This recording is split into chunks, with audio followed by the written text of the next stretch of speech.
भगवान की जय। श्री सीताराम सरकार की जय। श्री राधारमण लाल की जय।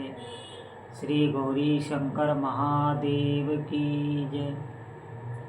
सभी दर्शकों और भक्तों को कोटि कोटि प्रणाम। सबको प्रेम भरा जय जय श्री राधे, जय जय श्री सीता। सभी भक्तों से प्रार्थना है कि आज का सत्संग बहुत महत्वपूर्ण है और जितने भी साधक हैं बहुत ध्यान से सुनेंगे। देखिए, अगर हम भजन पे चल रहे हैं, हम नाम जप कर रहे हैं या मंत्र जप कर रहे हैं, हम साधना कर रहे हैं, साधना में हमें कोई रस नहीं मिल रहा, हमारी रुचि नहीं हो रही, बिल्कुल मन नहीं लगता, लेकिन फिर भी हम करते हैं क्योंकि हमने संतों से सुना है तो हम साधना करते हैं। इसमें जो भी साधक हैं वो एक बात बहुत ध्यान से सुने। आप साधना कर रहे हैं, भले ही मन नहीं लग रहा, इसमें आप समझें कि विशेष भगवान पर आप पर कृपा बनी हुई है। अगर प्रभु की कृपा ना हो तो आप जगत में और लोगों को भी देखें जो बिल्कुल भगवान से विमुख हैं, जिनकी शास्त्रों में संतों में श्रद्धा नहीं और उनकी बुद्धि तर्क करती है, तर्क भी ऐसे करती है जो अगर आपकी श्रद्धा बन गई है तो आपकी भी श्रद्धा ना रहे, ऐसे वो तर्क करेंगे। उनकी बुद्धि को माया ने ग्रस लिया है। आप ध्यान दें, आप बड़े सौभाग्यशाली हैं अगर आप भगवान के भजन में चल रहे हैं। इस कृपा को आप समझ नहीं पा रहे। आप भजन में आगे चलेंगे, जब आपका चित्त अंतःकरण निर्मल होगा तब आपको ये बात समझ में आएगी। देखिए, भजन जब कोई साधक करता है, नाम जब करता है तो वो भजन तो करता रहता है, बाद में उसके समझ में हर बात आती रहती है कि ऐसा हुआ ऐसा हुआ, फिर वो बार बार रोता ही रहता है। वो अपने इष्ट की कृपा, अपने गुरु की कृपा को सोच सोच कर मन से रोता ही रहता है। तो आप ध्यान दें, जितने भी साधक हैं, कभी भी आप ये ना सोचें कि मेरा भजन नहीं हो रहा, प्रभु में मन नहीं लग रहा। आप चल रहे हैं, जैसे भी चल रहे हैं, आप उठते चले जाएंगे। जब इष्ट की कृपा होती है तब आप ऐसे समझें भजन बहुत अच्छा होता है। रोते रोते भजन होता है, पूरा आंखों से आंसू गिरते हैं, भीतर एक ऐसी प्रसन्नता रहती है कि ये वाणी से नहीं कोई बता सकता। वो साधक भीतर तृप्त होने लगता है, तभी प्रसन्नता होती है। जो तृप्ति हमें भोगों में आज तक नहीं मिली और किसी को नहीं मिल सकती। आप देखेंगे बाहरी कितनी भी वस्तुएं इकट्ठी कर ले, कितना भी भोग इकट्ठा कर ले, लेकिन अशांति उसका पिंड नहीं छोड़ेगी। लेकिन आप अगर भजन करने लग गए, आपके पास भले कुछ ना हो है, लेकिन आपकी तृप्ति को देखकर वो भी आपकी तरफ आकर्षित होगा। जो भी लोग, जितने भी आपके सानिध्य में होंगे, सब आकर्षित होंगे। आप भजन को समझें, ये भजन कोई ये सत्य वस्तु है, परमार्थ, ये भगवान का मार्ग है। आप इस बात पर विश्वास करें।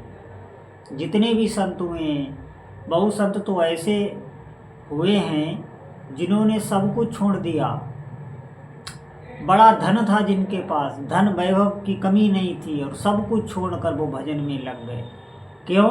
क्योंकि उनकी बुद्धि को कृपा ने घेर लिया। जब हमारी बुद्धि को कृपा घेरती है तो भजन के सिवा कुछ भी अच्छा नहीं लगता, और जब आपको भजन के सिवा कुछ भी अच्छा ना लगे तो आप पर विशेष कृपा हो गई।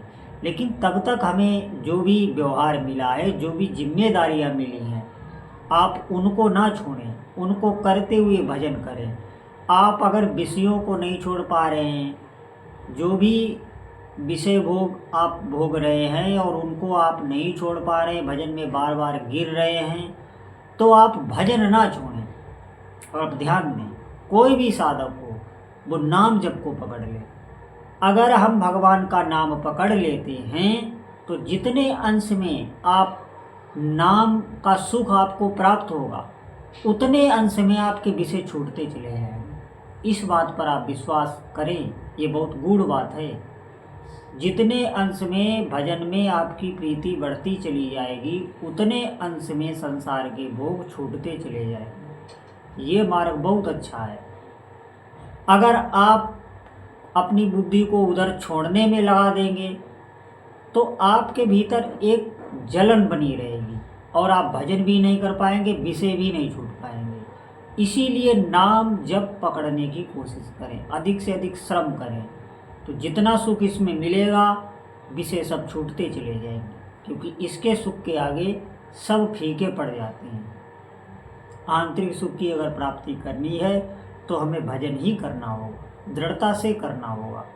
अभी सुख नहीं मिल रहा है, लेकिन निश्चित मानिए जो लक्ष्य बना के नाम करता है, लक्ष्य का मतलब जिसका उद्देश्य है भगवान नाम जप करना, जिसने ये उद्देश्य बना लिया है, उसको रस शीघ्र ही आने लगता है। और जिसका उद्देश्य ही नहीं है, जिसका उद्देश्य कामनाएं हैं, भोग है, भोगों के लिए जप कर रहा है, उसको जल्दी रस नहीं आता, उसे सुख नहीं मिलता। उसकी वो कामना पूरी हो जाएगी, वो भोग उसको मिल जाएगा, जो भी उसकी कामना है वो पूर्ति हो जाएगी, लेकिन जो भजन का वास्तविक सुख है वो उसको प्राप्त नहीं होता। और अगर दोबारा फिर वो करने लग जाए निष्काम भाव से, तो उसे भोग भी प्राप्त होते, जो भी उसने संकल्प किए वो सब उसे प्राप्त होंगे और उसे भजन का सुख मिलेगा, इष्ट की प्राप्ति होती है। तो इसीलिए निष्काम भाव रखा जाता है भजन में। निष्काम भाव से जब हम चलते हैं तो कामनाओं की पूर्ति स्वतः होती है, हमें कामना करनी नहीं पड़ती। जो भी आपकी आवश्यकताएं हैं वो नाम भगवान स्वतः पूरी करते हैं। इसीलिए इसमें धैर्य धारण, धैर्य की बहुत आवश्यकता है। इसमें ऐसा नहीं है कि आप आज जपने लगे, 1 महीने बाद आप देखें कि हमें क्या सिद्धि मिली, हमें रस नहीं आया। अभी तक आप जो भी संसारिक क्रियाएं कर रहे हैं, उन क्रियाओं को करने में क्या आपको सिद्धि मिल गई, क्या आपके काम सभी बन गए? संसारिक कार्यों को करने में भी आप देखें कितना समय लगता है, कितना समय लगता है, लेकिन हम करते हैं। क्यों? क्योंकि उसमें हमें जो आगे का लोभ दिखाई दे रहा है। संसारिक जब कोई कार्य आप करते हैं तो उसका कोई कारण होता है ना। कारण ये होता है कि हमें ये सुख मिलेगा, ये सुविधा मिलेगी। उस सुविधा या सुख के भाव में हम वो कार्य करते हैं, चाहे जितना भी हमें श्रम पड़े।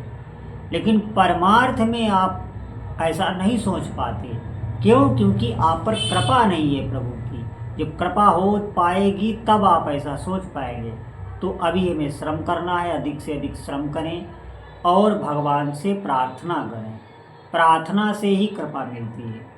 आप अपने जो भी उद्गार हैं, भाव हैं, वो अपने इष्ट देव से एकांत में भीतर ही भीतर उनसे आप कहते रहिए, आप पर कृपा हो जाएगी, क्योंकि आपका उद्देश्य सच्चा है। जब हमारा उद्देश्य भजन होता है तो सभी मार्ग खुलने लगते हैं। जब आपका उद्देश्य भगवान नाम जप है, आप नाम में प्रीति चाहते, नाम में हमारी निष्ठा बढ़े, आपके ये पवित्र भाव है, तो सभी दैवी शक्तियाँ आपकी ओर आकर्षित होने लगती हैं और आपकी सहायता करने लगती हैं। तो सभी साधकों से प्रार्थना है कि कभी उकताए ना, मन में निराशा ना लाए। भजन आपको शीघ्र से शीघ्र आगे बढ़ाता चला जाएगा। तो सभी साधकों से प्रार्थना है, अधिक से अधिक भगवान नाम जप करें। बोलो जय जय श्री सीताराम।